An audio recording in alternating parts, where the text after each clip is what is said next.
¿Por qué no estudiar la técnica del más grande conquistador de amigos que ha conocido jamás el mundo? ¿Quién es? Tal vez lo encuentre usted mañana por la calle.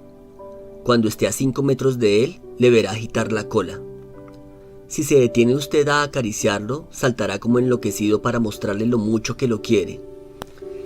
Y usted sabe que detrás de esa muestra de afecto no hay motivos ulteriores. No quiere venderle un terreno, ni una póliza de seguro, ni quiere casarse con usted.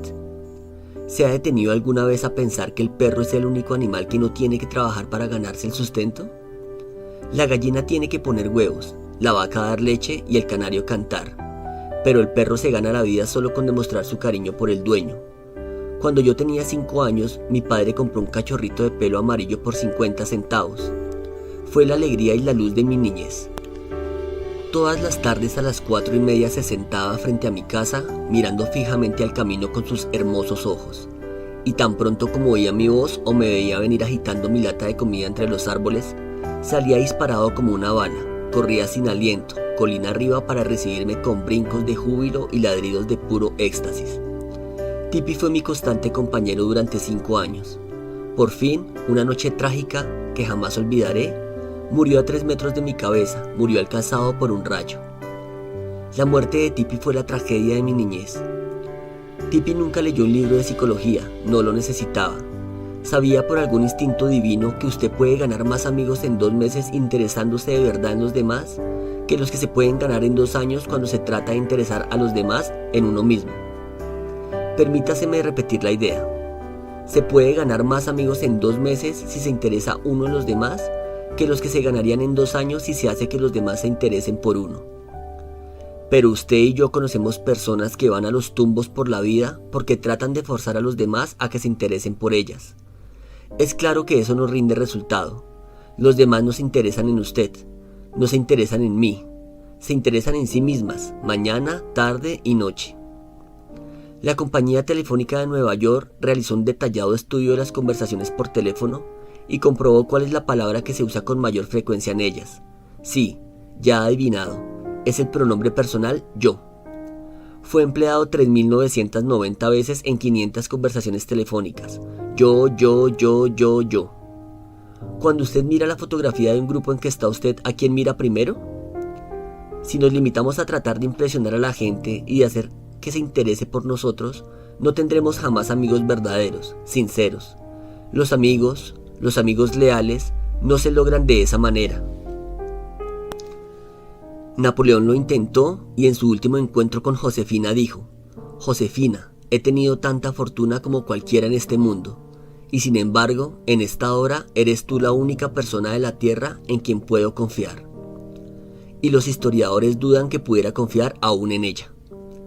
Alfred Adler, el famoso psicólogo vienés, escribió un libro titulado ¿Qué debe significar la vida para usted?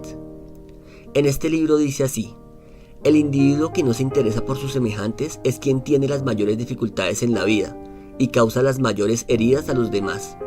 De esos individuos surgen todos los fracasos humanos. Es posible leer veintenas de eruditos tomos sobre la psicología sin llegar a una declaración más significativa para usted o para mí. No me agradan las repeticiones, pero esta afirmación de Adler está tan rica en significado que voy a repetirla nuevamente. El individuo que no se interesa por sus semejantes es quien tiene las mayores dificultades en la vida y causa las mayores heridas a los demás. De esos individuos surgen todos los fracasos humanos.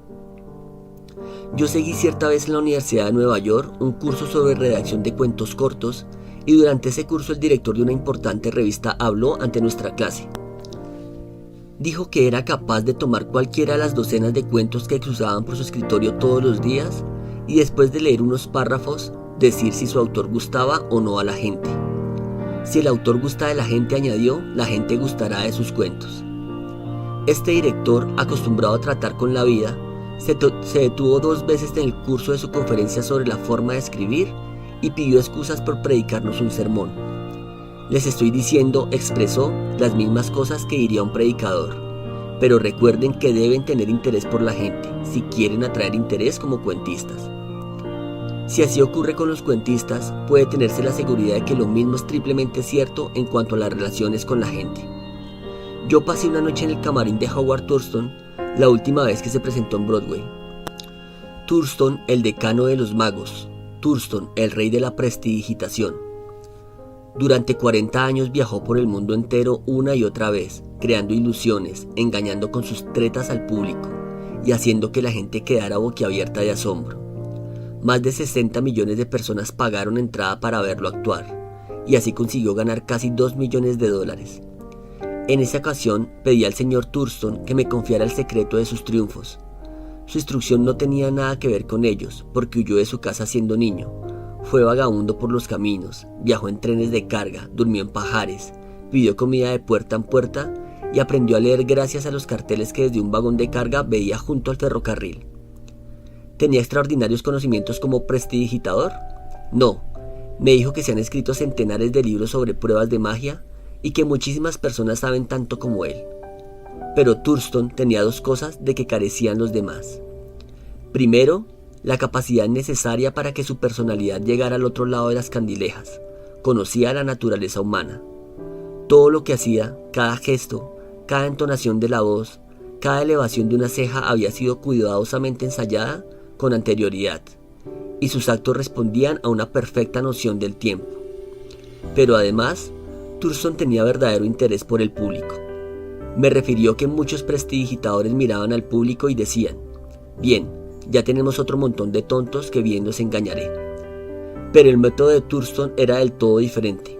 Me confesó que cada vez que entraba al escenario se decía: estoy agradecido a toda esta gente que ha venido a verme. Son ellos quienes me permiten ganarme la vida en forma tan agradable. Por ellos haré esta noche todo lo mejor que pueda. Declaró que jamás se acercaba a las candilejas sin decirse primero, una vez tras otra: adoro a mi público, adoro a mi público. ¿Ridículo? ¿Absurdo? Tiene usted derecho a pensar lo que quiera. Yo no hago más que repetir, sin comentarios, una receta utilizada por uno de los magos más famosos de todos los tiempos. George Dick de North Warren, Pensilvania, se vio obligado a retirarse de su negocio de estación de servicio después de trabajar en él durante 30 años, cuando se construyó una nueva autopista por el sitio que ocupó su establecimiento. Al poco tiempo los días ociosos de un jubilado empezaron a aburrirlo, por lo que trató de ocupar el tiempo tocando en su viejo violín. Pronto empezó a viajar por toda su área asistiendo a conciertos y visitando a consumados violinistas. En su estilo humilde y amistoso se interesó por conocer el pasado y las ideas de todos los músicos que conocía. Aunque él mismo no era un gran violinista, hizo muchos amigos en el mundo de la música. Asistió a toda clase de eventos musicales y los aficionados a la música country de todo el este de los Estados Unidos llegaron a conocerlo como el tío George, el rascador del violín del condado Kinsaw. Cuando conocimos al tío George tenía 72 años y disfrutaba de cada minuto de su vida. Gracias a su interés en otras personas, logró crearse una nueva vida en un momento en que la mayoría de la gente considera terminados sus años productivos. Ese mismo era uno de los secretos de la asombrosa popularidad de Theodore Roosevelt. Hasta sus sirvientes lo adoraban. Su valet James Amos escribió acerca de él un libro titulado Theodore Roosevelt, héroe de su valet. En ese libro narró Amos este ilustrativo incidente. Mi mujer preguntó una vez al presidente qué era una codorniz. Jamás había visto una, y el presidente se la describió detalladamente. Algún tiempo después sonó el teléfono de nuestra casita.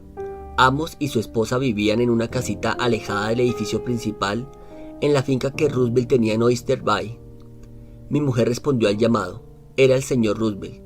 Dijo que había llamado para decirle que frente a la ventana había una codorniz y que si mi mujer se asomaba podría verla. Esas cositas eran características de él. Cada vez que pasaba frente a nuestra casita, aunque no nos viera, le oíamos decir: "Uhu, Annie" o "Uhu, James". ¿Cómo es posible que los empleados no gustaran de un hombre así? ¿Cómo podría dejar de gustar a nadie? Roosevelt fue a la Casa Blanca un día en que su sucesor, el presidente Taft, y su esposa no estaban. Su auténtica simpatía por la gente humilde quedó demostrada por el hecho de que saludó uno por uno a todos los sirvientes de la Casa Blanca, hasta los peones de la cocina. Cuando vio a Alice, ayudante de cocina, escribe Archibald, le preguntó si todavía hacía pan de maíz. Alice respondió que a veces lo hacía para el personal de servicio, pero que nadie lo comía entre los amos. Muestran muy mal gusto, repuso Roosevelt. y ya se lo diré al presidente cuando lo vea. Alice le llevó un trozo de pan de maíz y Roosevelt fue hasta el despacho principal comiendo y saludando a jardineros y criados al pasar. Hablaba con cada uno como lo había hecho en el pasado. Ig Hoover, que había sido ujier en la Casa Blanca durante 40 años, me dijo con los ojos llenos de lágrimas: es el único día feliz que hemos tenido en casi 2 años, y ninguno de nosotros lo cambiaría por un billete de $100. Todos nosotros, seamos obreros en una fábrica, empleados en una oficina o incluso reyes, gustamos de la gente que nos admira. Si queremos obtener amigos, dediquémonos a hacer cosas para los demás, cosas que requieren tiempo, energía, altruismo. Durante años me he preocupado por conocer los cumpleaños de mis amigos. ¿Cómo? Aunque no tengo el menor asomo de fe en la astrología, empiezo por preguntar a un amigo si cree que la fecha de nacimiento tiene algo que ver con el carácter y la disposición de cada uno. Luego le pido que me diga el día y el mes de su nacimiento. Si me dice 24 de noviembre, por ejemplo, no hago más que repetir para mis adentros 24 de noviembre, 24 de noviembre. En cuanto mi amigo vuelve la espalda, escribo su nombre y su cumpleaños, y después en casa paso el dato a un libro especial. Al comienzo de cada año escribo estas fechas y nombres en las hojas de mi calendario, de modo que les presto atención automáticamente. Cuando llega el día envío una carta o telegrama. Qué buena impresión causa. A veces soy la única persona del mundo que ha recordado su cumpleaños. Si queremos hacer amigos, saludemos a los demás con animación y entusiasmo. Cuando llama a alguien por teléfono, empleemos la misma psicología, digamos hola, con un tono que revele cuán complacidos estamos por escuchar a quien llama. Muchas compañías dan instrucciones a sus operadores telefónicos de saludar a todos los llamados en un tono de voz que irradia interés y entusiasmo. El que llama siente así que la compañía se interesa en él. Recordémoslo cuando respondamos mañana al teléfono. Mostrar un interés genuino en los demás no solo le reportará amigos, sino que también puede crear lealtad a la compañía por parte de los clientes. No hemos descubierto en este audio una verdad nueva, porque hace mucho tiempo, 100 años antes de que naciera Cristo, un famoso poeta romano señaló: nos interesan los demás cuando se interesan por nosotros. El interés, lo mismo que todo lo demás en las relaciones humanas, debe ser sincero. Debe dar dividendos no solo a la persona que muestra el interés, sino también a la que recibe la atención. Es una vía de 2 manos, las 2 partes se benefician.